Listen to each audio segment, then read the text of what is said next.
Welcome to the Business Insider Podcast, where we interview the top business leaders in their respective industries.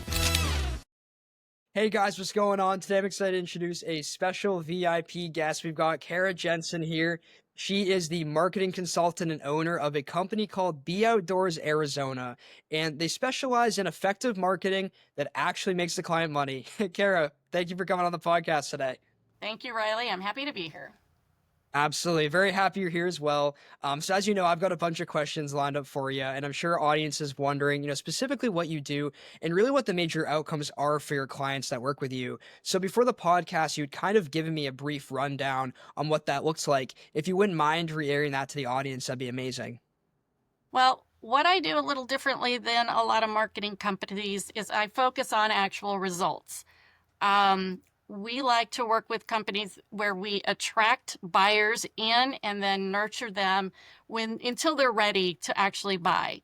A lot of companies seem to market more to make a sale, sort of a sales culture to where every day you get up, you go out there, try to find somebody to sell to, make your money, go home, and then next day you got to do it again. You got to go out and find another prospect and sell to that person and then make your money, and then you go home, and then it's just repeated over and over. Yeah. So, and really it's no wonder that a lot of people burn out when they start a business because they're just constantly doing that. So we work on creating a system of actual marketing to attract people in that you nurture. If they're ready to buy now, they buy now, but if they're not, we stay in contact and nurture them until they are ready. Makes perfect sense. So, Kara, if you had to define your superpower or the unique skill or insight that really sets you apart in your space, what would it be and how has it shaped your success? Well, I think it would be from creating those systems and the messages that create the actual sales. We get results for our clients usually immediately, and then that way they have more time to work on their business, or they need that time off to spend with their family or the hobbies that they enjoy they can, and they can walk away from their business because it's always going to be bringing in more sales, and it's not dependent upon them being there every day. Yeah, that's a very important part of being a business owner. And most business owners kind of look over that step. They feel like they have to be in the business every single day. And I feel like at the end of the day, being an entrepreneur and being a business owner, you want to own something that can run on its own. That's not essentially the end goal, but you do want to reach a point where your business is self-sustaining. You don't want to always have to be there. So kind of in the marketing realm, obviously this is what you specialize in. What are some specific things or tangible items that you actually do for the client, whether that's, what channels or what are some strategies you use with your clients to get them those results? Well, a lot of it is finding out first, where are their customers hanging out? We want to be able to find out where they are, what messages are going to resonate with them, so that and then that we send those right messages to those right people where they are. You could put an ad in a newspaper that goes to 10,000 different people, but not all 10,000 people are your customer. And Right. maybe only 150 people that read that paper is really your customer. So we want to find out where their customers are, but then also we want to track the response of those. You might be spending a Right. certain amount of money on Facebook. You want to see how much return you're getting from those clients that buy from Facebook. And then if you're doing something, a mailer or in a magazine, you want to see what your return and investment is there, cost per customer to acquire, and where that balance is you might be spending more here or less here, and you think, oh, well, we should go here, but you're not making as much money Right. No, from that. that's a very valuable insight. And Kara, I'm very curious, what kind of inspired you to pursue your current path? I mean, how'd you get here? Well, it was kind of serendipitous. All my life, professional life, I've been in some sort of marketing. Um, and since my 20s, and I was a real estate agent, and then I became a marketer where I opened my own company. But I always realized marketing was the most important thing to do, because you can be the best at what you do, but if nobody really knows about you or what you do for them, you're Doesn't just really going to matter. be sitting there going, why are all these people making this money when I'm so much better than them? So it really started when I would purchase systems, websites that were templated or social media experts and realized I was not getting any leads. So I really started studying marketing and learning what it is that you have to do, the messages, how to resonate. And that's how I just got really good at it. And then I happened to be very passionate about conservation in the outdoors. And I volunteered for an organization and helped them build their membership. And they reached a point where, gee, we're where we want to be. We don't know what else to do with the organization. And they were going to shelve it. And I just said, you can. I'm having a lot of fun with it. I like what our company does. Let me have it. And they did. So that's why I own Be Outdoors Arizona now. I was passionate about what they were doing and I'm having fun with it. And it feeds my marketing side and it feeds my passion side. So That's awesome. So let's talk about that briefly. So you mentioned that you're into conservation and you're interested in the outdoors as well. What's that company all about? What do you guys do? well, what we do is we partner with all the nonprofit organizations that have outdoor activities, especially for kids, to get them out there learning about nature, getting off their phones, off social media, and out playing with other kids, learning how to fish, learning how to camp or go hiking or bird watching or anything learning about nature. So we bring them all on one big calendar for the state. So if you want to learn anything, how to do anything or go anywhere exploring, all the resources are on our calendar and our website to learn how to do that. And since Arizona is kind of a transient state, I think the percentage of people over the age of 25, there's only 25% of those people are from Arizona. So like 80% of the people here that have kids are from other states. They grew up somewhere else. So they don't know what all's available in Arizona. Yeah, that's very interesting. And I have to say I'm a big nature guy myself, avid fly fisherman, avid hiker as well. And I've been very interested in coming to Arizona. I want to do some desert camping. You got to come out here. I can hook you up. You just go to my calendar.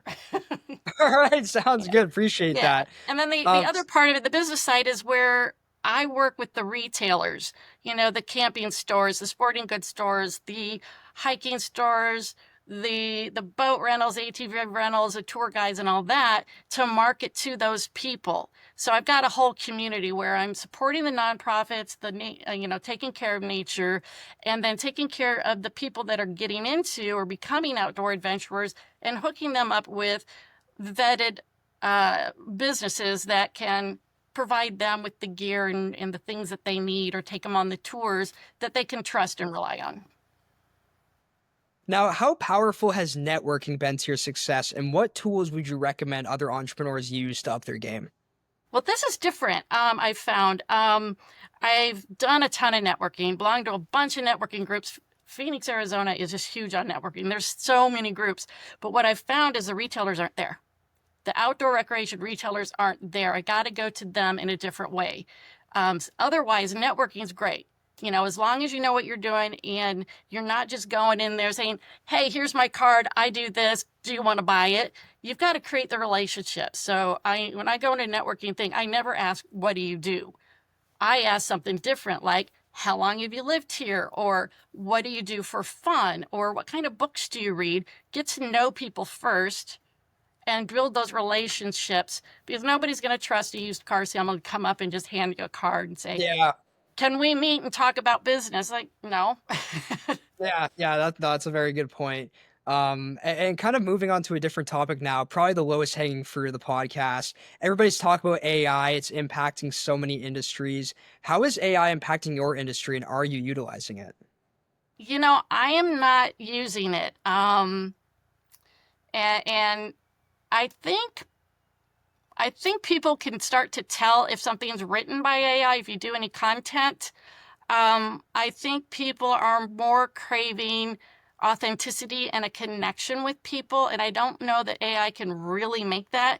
And if it does, and then the person, your consumer, finds out, I think they're going to be a little disappointed. So I'm sure it's going to be used prevalently, and that there's always going to be those consumers who prefer to do everything online using all the smart features and the perceived anonymity in that. But I think a lot of people are just getting lonely and isolated. I think they are going to start preferring more to have more of a connection with the people that they do business with. So in a rapidly changing world, where do you kind of see your industry headed over the next 5 to 10 years? I think just flexible. I think flexible. You're going to have to be flexible. And if you really want to niche down into, one or the other, as far as, technology or more personalized uh, services, I think that would probably be the wise thing to do rather than trying to spread yourself too thin. That makes That's sense? a No, that makes perfect sense. I definitely agree with you. So in your experience, what do you feel like is the biggest problem in your industry? And at the end of the day, what are you trying to do to solve for that? I think a lot of it is both a shiny object syndrome and the kind of a herd mentality. There's always going to be some new idea, new platform, a process that promises extraordinary results when really it's just the mastery of the basics that you need. Because if you ignore the basics and you just go after every new thing, you're never going to solidify what you're actually doing. You're never going to learn, and you're just going to be throwing spaghetti at the wall and hoping it sticks. And then the other thing is more of that herd mentality. It's like, oh, you got to have a website. Everybody's on online. Oh, you got to be on Facebook. Everybody's on there. Your competitor is doing LinkedIn, so you got to do LinkedIn. The thing is that doesn't really matter what your competitors are doing. Good to watch them and see what they're doing, but you really don't want to copy them unless they're really successful. But you want to know what your customers are doing. Where are they? So, like my marketing business that's not related to Beatrice, I haven't had a website in years. I don't need it. So, you don't have to have everything that everybody else is Yeah. doing. Yeah, no, I think I definitely agree with you. I think it's very important to basically just read the market, where your customers at, and make a decision based on that, right? Like you said, if your competitors are doing a certain thing, that doesn't necessarily mean you don't know how much traffic that's actually driving for them. Maybe if you actually talk to them and say, hey, what is your website doing? How many conversions are you getting a month? They're like, oh, freaking hundreds. That's like, okay, then maybe that's what I should be doing. But it's not just an instinct reaction where it's like you need to be proactive, not reactive. That's what I always say. Um, Exactly. so if you wanted the viewers today to take, one thing from this interview, or you were to impart on one final idea, what would that be? I would think it was something I mentioned earlier off recording was that you can't pay your bills with likes and follows. So stop aiming for these nebulous goals and aim for the sales. Yeah. Yeah, that's very good advice. And Kara, for any of our viewers out there that, want to connect, collaborate, or even work with you, what would be the best way for them to get in contact? Well, they can either email me or they can call. They can obviously just go to my website at beoutdoorsarizona.org. There's a couple email addresses and contact forms they can use there, but my phone number is probably the easiest, 602 309 2517. Perfect. Well, guys, I'm gonna link all of her stuff in the description. So if you're looking to up your game in marketing and, as she said, get more sales, definitely reach out to Kara. She's the person to talk to. And Kara, thank you so much for coming on the podcast today. It was such a pleasure having you and interviewing you. I appreciate it. Thanks for reaching out, Riley. This has been a lot of fun. I appreciate it. Absolutely. Thank you.